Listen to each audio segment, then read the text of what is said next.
And by definition, everything else is who we aren't as an organization. A great business mission statement keeps you on track. Our mission statement is Ramsey Solutions provides biblically based, common sense education and empowerment, which gives hope, capitalized, italicized, and bold, to everyone in every walk of life.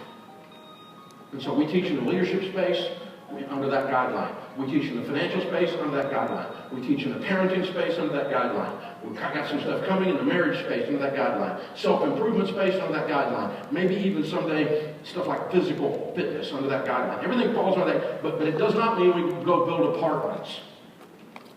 We're not in the apartment business. You might be, but we're not. Just because I got the money doesn't mean I stop what I'm doing and go over here and get distracted because I didn't know who I was. You got to decide who you is, and by definition, who you ain't. Does that sound Tennessee to you?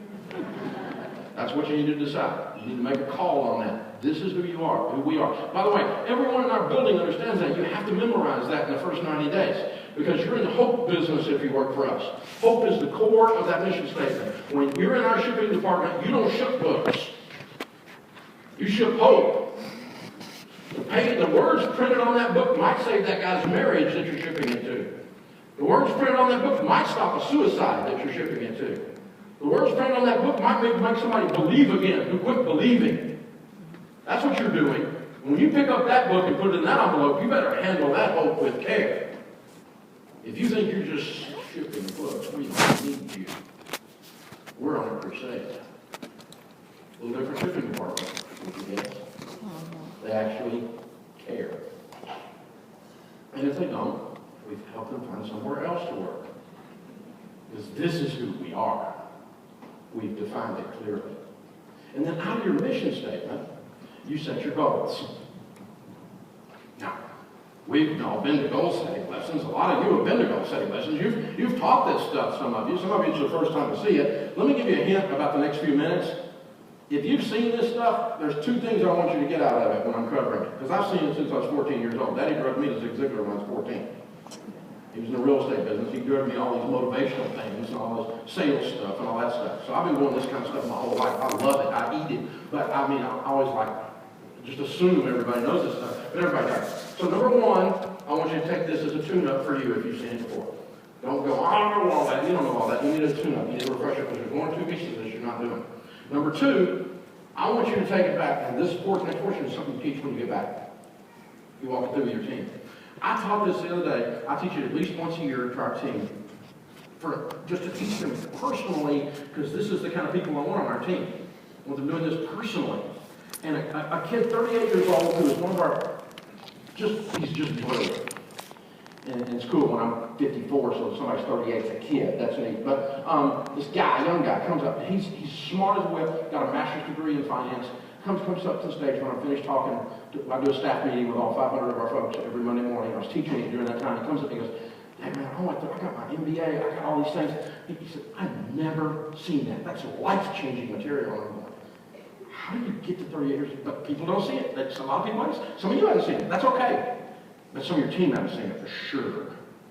Okay? So keep that in mind. I'm covering ground on purpose that you might feel like we don't need to cover. So when you're setting goals, you need to set goals in several areas. You need to set financial goals. You need to set spiritual goals. You need to set physical goals. You need to set intellectual goals, family goals, social goals, and career goals. Now, when you look at that chart, those areas of your life, naturally we have strengths and naturally we have weaknesses. Some of you are really good at physical things. Looking at some of you, you're in great shape, you're bodybuilders, you're runners, you're whatever. Now I run, but I run so that I can eat. I don't eat so that I can run. Now I know I know that's wrong, but I'm just being authentic, okay? And when I work out, it has one reason only, it's so I don't get big as a house, because I love to eat. I love food. And so that's my whole goal right there, is just work out enough to burn off some of those calories. So to still do better. But some of you think running is fun. I have the opinion you probably shouldn't run unless someone's chasing you, right? And it could be a hamburger that's chasing me. But anyway, but you see what I'm saying? Some of you naturally do that. One of our guys got up this morning and rode his bike 15 miles or something and put the bike on the truck to do it. Who does that? It's awesome. He says, Vegas, cool. It's a desert. It wasn't cool. I was sleeping, you know. Physical, right? Naturally, you're good at physical. Some things you're naturally weak at, some things you're naturally strong at. And the thing is, if you need to identify your weaknesses and you need to set goals in those areas, not because you'll ever be an expert in that area, you probably won't be. Because it's not your natural flow of who you are. But you need to fill that spoke out of that wheel enough that you don't have a flat tire. Zig Ziglar, who taught this, he called it the wheel of life for many years. As a matter of fact, Tom Ziglar, his son's a good friend of mine.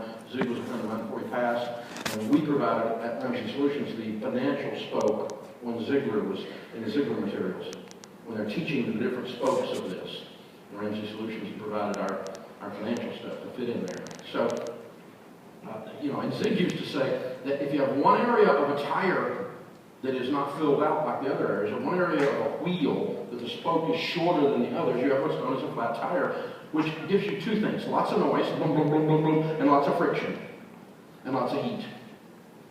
And so if you do nothing physically, you will get the opportunity to do something physically. It's called a triple bypass.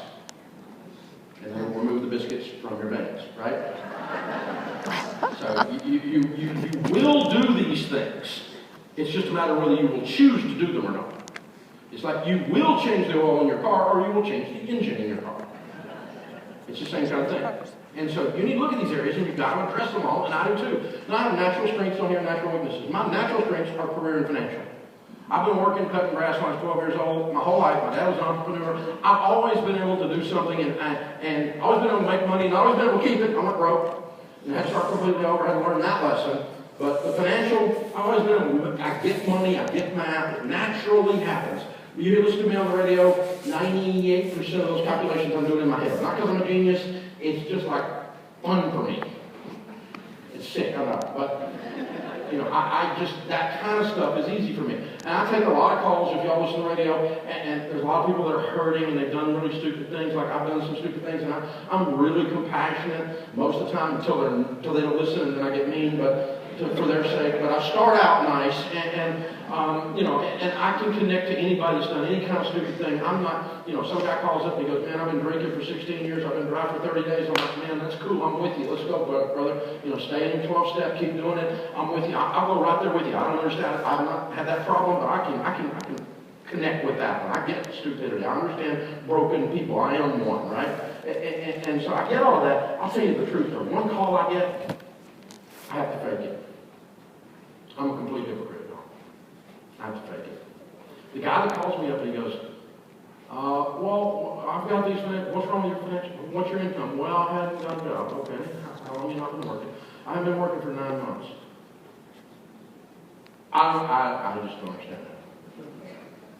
I understand it intellectually, that he's looking for a job and he hasn't got a job. And I understand it's a trouble area for him. But there is no possible way I'm unemployed for 9 months. I mean, somebody needs something done somewhere. A dog needs to be walked. A pizza needs to be delivered. Some grass needs to be cut. You know, something needs, I can find, somebody needs their toilet cleaned. I will be working.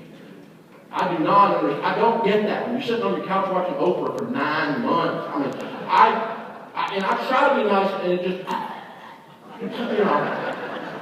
And he says, and my wife's really upset with me. I'm going, yeah, I bet.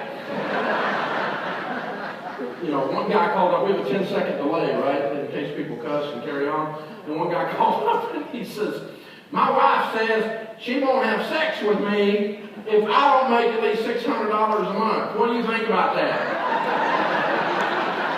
And I said, I think I'll get to work.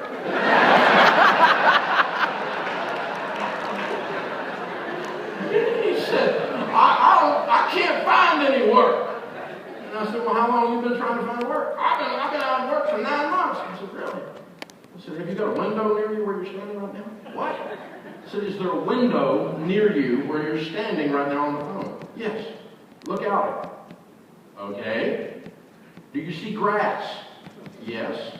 Someone needs their grass cut. Go cut grass. You know you're just like her. Don't, right? Well, he never made it to the air after that. You know, you're just like her. Yeah, I'm just like everybody else will. Get off your butt, Junior. You know? I don't grasp that one. So that, because naturally, the way I grew up, you know, and the way I was taught, and it's just ingrained, I don't get it. And I understand intellectually that there's reasons that people can't. I understand all that. I got the economics. I understand unemployment. I understand concepts. I get it, but on an emotional, primitive level, I don't get it. Because it's not my natural issue. Now, to be authentic with you, the one up there I struggle with the most is very weird. It's social. Because I actually love people. And so when I'm talking about the driver all the way over here, reacting and carrying on. Last night, the guy picked me up at the airport. I'm talking to guys, you know, all these different things. I'm checking in the hotel and walking out there, somebody's talking. I like people. People come in, watch us do the show, and stop by. And when you're in Nashville, come by, watch the show. It's on the glass in our lobby, and get some free coffee and cookies and stuff. Hang out with us. And I mean, I enjoy being around people. What I don't like are these social situations where my wife drags me to one of these dadgum parties. Everybody's standing around with a glass. Well, what do you do? Just shoot me, please. How many of you have those friends that you lie to all the time? You go, hey, let's get together and have lunch. You're not going to do it. You see them at church, yeah, and you just, for 2 years, you just lie. Let's get together. Let's get together. You never do. So Sharon and I, because I realized this is natural weakness, and Sharon said, honey, if you weren't married, you'd have no friends. Because I get your friends. I'm like, what? No, my friends are at work. I'm fine, you know. But so we make a list of 12 people that we really do want to go to dinner with. But we just never seem to, quote, find the time, right? And we make a list of them, and we set a goal to have dinner with them. One of those a month for 12 months. And that way we at least have something that we're going to do intentionally on something that otherwise I get busy doing stuff I like.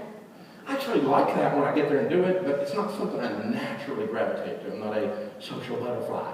You know, you won't see me on the front of the page with a little social page or something unless Sharon's standing next to me, right? So, but you know what ends up happening? We do 12 of them. We eat with all of them in the first quarter. I get it over with, and then I got the other 4 quarters off. So, but at least I moved the needle in this weak spot in my life. Maybe you've never done any exercise and you need to go for a walk. Maybe, you know, maybe you really do need to sit down and put together, go through Financial Beach University and start putting your get out of debt plan together. Maybe you do need to set some spiritual goals. I'm going to read through the Bible this year. I'm going to start attending church regularly, not just on Easter. You know, I'm gonna something that's a measurable metric where you can say I'm going to grow in these areas. Now, goals, what they are, is bite-sized visions. And goals convert vision into energy.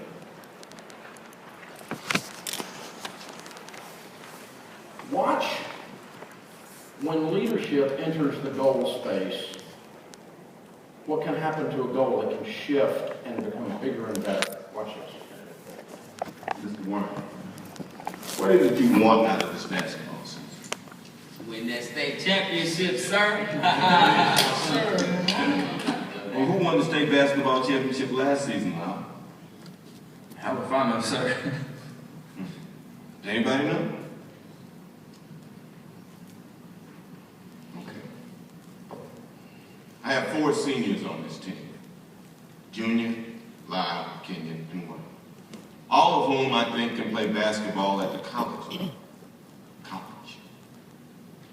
That's a viable option for all of them. But you have to perform in the classroom to have that chance. You have to have a vision. There's what happens when leaders lead being goal set. We call things happen. Dream to vision to mission statement to goals. The goals are the things that you do that cause your dreams to come true. There are 5 things you must do if you want your goals to absolutely work. Goals that work must be specific. Goals that work must be measurable. I want to lose weight. You will never lose any weight. It's measurable, because you can measure weight loss, but it's not specific. You have to identify how much weight you want to lose, or what you want your waistline to be, or what you want your standing heartbreak to be.